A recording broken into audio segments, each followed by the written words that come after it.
Production.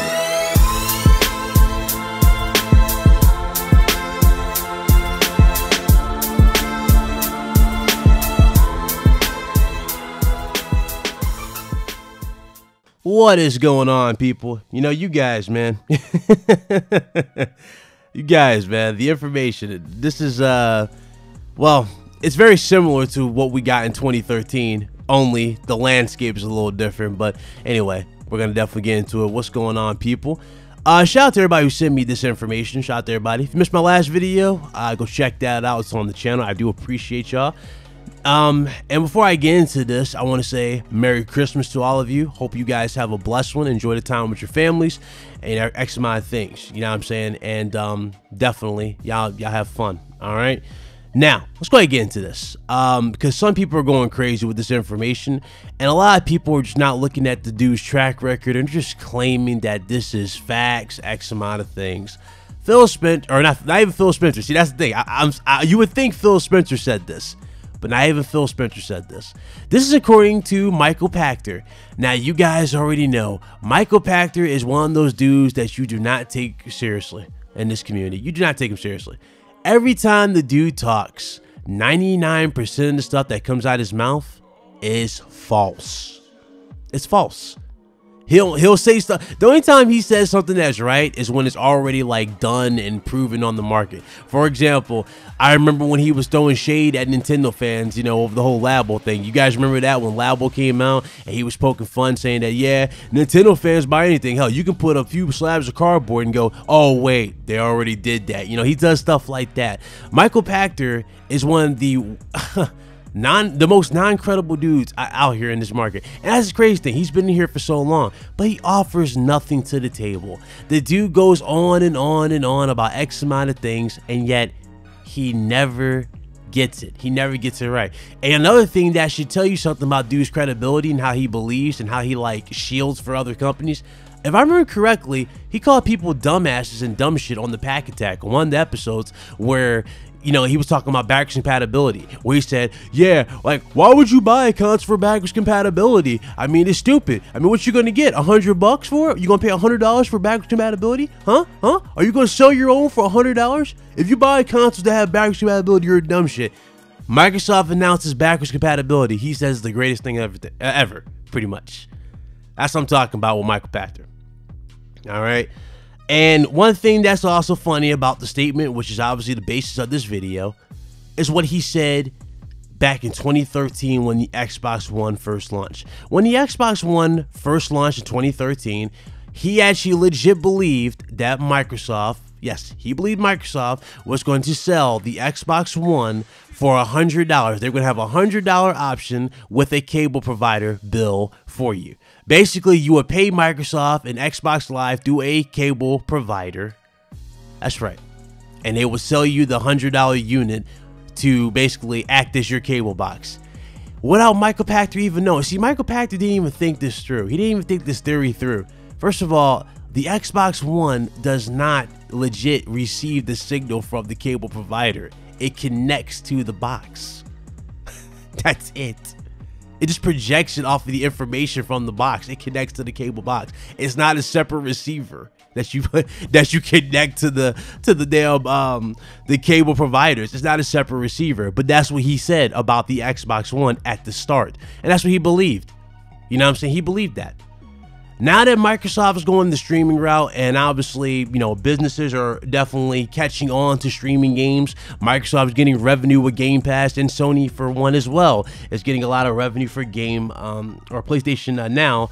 He has another theory, and of course, like the last one in 2013, there is a $100 option. Let's go into what he says. Excuse me. And I quote, "So, I think there will be a streaming device like a $100 Xbox console that doesn't run in 4K or 240 frames per second. And then I think there will be a more expensive $400 console that supports 4K, 240 frames per second, and virtual reality." Now, to add a little bit to what he says, remember, this is information that supposedly is true, right? Remember, Scarlet is going to be the umbrella for 4 different consoles in the marketplace. 2 consoles are going to launch in 2019. One is going to be a streaming only box, which is basically discless, right? That's going to take advantage of xCloud. The other one is supposed to be a cheaper Xbox One S. That is, you know, in terms of, it's going to be cheaper for Microsoft in terms of manufacturing costs and X amount of things. So I'm guessing it'll be even more cheaper for the consumer. After that, in 2020, supposedly, or 2021, however you want to go about it, but really they said 2020. So 2020, you would get the actual Scarlet console, which is the actual premium console, and then you'll have a cheaper version, which is Lockhart, of the premium console. Now, as far as Microsoft having a $100 console that is streaming only, here's the thing. That's more likely to be true than a 4K console being 240 frames per second, especially with him saying at an expensive $400. There's no way you're getting a $400 console to do 4K 240 frames per second. If consoles can barely get 60 frames per second, what makes the PS5 and the new Scarlet so much more powerful that they can do 4K 240 frames per second? You're not. Now, I'm not going to sit here and knock technology, because anything's possible with technology. I think we all can agree in unison. Everybody can agree. Anything's possible with technology. But the thing that I'm trying to get across to all of you is, it's possible if you, the consumer, are willing to pay for it. There's no way you're getting a $400 console that does 4K at 240 frames per second. Anybody humoring that idea and running with that idea, I'm sorry, but you're wrong. There's no way Microsoft can pull that off. Not even close to pulling that off. I'm sorry. And that's not a biased statement. That is a truthful statement. There's no way you're doing it. No, there's no way. Nope. Graphics cards alone that do, you know, 4K over 200 frames per second, graphics cards alone cost over like $500, like $600 tops, just for that particular, you know, resolution and frame rate. There's no way a console's doing that that's cheaper than a card. There's no way they're doing that. No way. So Michael Pachter, I'm sorry, there's nothing that supports that theory. That's just Michael Pachter going off the rails once again to get a few clicks and get a little bit of, you know, just to get people talking about it. That's all Michael Pachter really relies on. Michael Pachter is not somebody I take seriously, and neither should you guys. You shouldn't be. And unless there's a demo of a game that's been leaked actually doing this, right? There's nothing to go on. And somebody, before anybody goes back to what Sony showed at like that little what was that little convention where they showed getTHISwork running at 8K, supposedly 120 frames per second, again, there's no way that's running on a PS5, guys. It's all tech demo for the TV. Okay, that's it. There's no way consoles are running these crazy frame rates. If they're running these crazy frame rates, then we might be going in the realm of Steam machines where we're going to have cheaper options. Notice how Microsoft has 4 options. Sony's been very quiet in terms of options, in terms of buying. They talked about PS5. They're talking about it. You know, they're hinting at PS5. But I'm telling you, something tells me Sony might have another option. And if that's the case, then yeah, we might be going to the realm of Steam machines if consoles are indeed going to have a premium, a medium, and a low-end price for 3 units on the market. I'm just saying, we don't want that. I don't want that. But if we're going to sit here and talk about 4K and 8K and whatever, then just remember, you can always have that. But unfortunately, if you want that for a console, well, don't shoot the messenger and don't go after the damn publishers or the damn developers when they come out with systems that are overpriced, because that's what you want. They have to deliver it. If you want it, they're going to deliver it. But unfortunately, and that's always the bad part about it. The bad part about them delivering what you want, 99% of the time, they're delivering something that you have to pay for, and odds are you don't want to pay that price for it. You know, if you want 4K, you're gonna have to pay for it. You're gonna have to pay for a system that can do 4K. You're gonna need a system that has a good GPU, a good CPU, X amount of things, a good amount of RAM, right? You need all this stuff. And this is going into that realm of you just going to PC. I'm telling you, gaming as a whole is changing. It is changing. But a lot of you are pushing for the gaming industry to change too fast.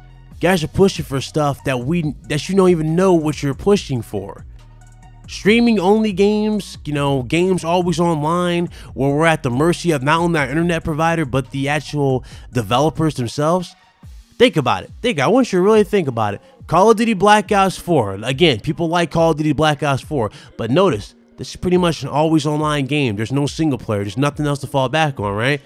What do you do when when Activision decides, okay, guys, they come into the boardroom like, hey guys, you know, I think we made our quarter yesterday. Yeah, we were good. Yeah, so let's go ahead and make Black Ops 5, and you can go ahead and shut those off tomorrow. What happens when they shut off those servers? No more of you playing those games. And obviously, I'm speaking hypothetically, but that's what I'm saying. You'll be at the mercy of the developer. That's what I'm saying. You don't want that future. You don't want that. And for somebody who might say this benefits all of us, these dudes who say it benefits all of us clearly do not get it. I'm just saying, they don't get it. And they'll say anything they possibly can because they believe this imaginary console war is that important for them to spend that much time of their precious day to defend it. Schroeders Professional, that's the video. If you guys liked it, hit the like button. If you didn't, hit the dislike. Definitely subscribe to the channel if you are new. Hit the bell icon, stay up to date. Without further ado, I'm going to go on out of here. Appreciate everybody who hit me up. Jamaican Addiction for sure. Appreciate it. And yeah, how'd you guys later? You guys have a blessed one. Merry Christmas to you all. And I will see you guys later. Deuces.